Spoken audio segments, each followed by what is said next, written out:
আক্রমণুল্লাহ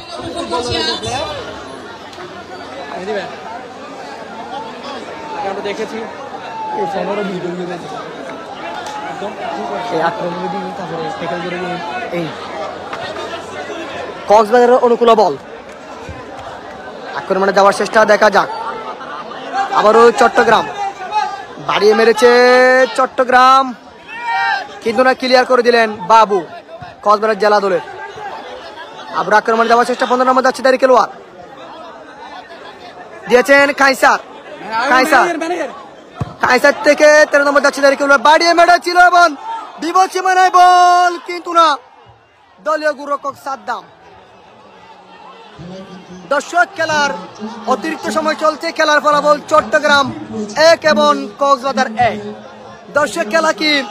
এক এক গোলে ড্র হবে নাকি কোন দল বিজয়ী হবে দেখতে হলে চোখ রাখুন এলটি স্পোর্টসের পেজে শেষ পর্যন্ত হেড করার চেষ্টা আবারও কাইসা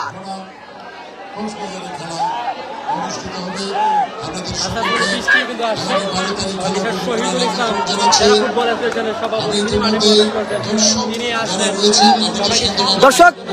কক্সবাজার জেলা দলের স্পেশালি ভাবে যার কথা বললে না চলে না বেশি 9 নম্বর জাতীয় খেলোয়াড় লালু খেলার শুরু থেকে কিন্তু তিনি অসাধারণ ভাবে তার নিজের দলকে ফলাফল আনার জন্য কিন্তু প্রাণপণ চেষ্টা চালিয়ে যাচ্ছিলেন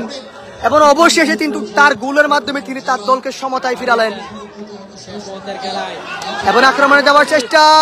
চট্টগ্রামে দেখা যাক কিন্তু না ক্লিয়ার করে দিলেন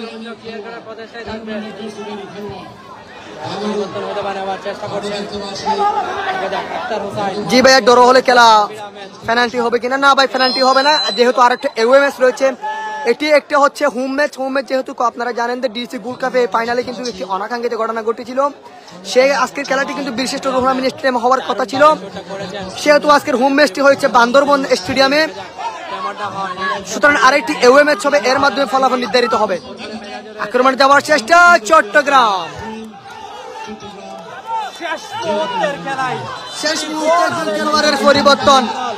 মাঠের বাইরে চলে আসবেন 19 এবং মাঠে প্রবেশ করবেন 16 নম্বর যাচ্ছি পরিবর্তন হবে 2-1 মিনিটের খেলা রয়েছে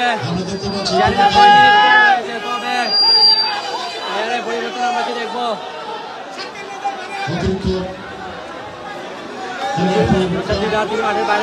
দর্শক একেবারে কিন্তু শেষ মুহূর্তের খেলা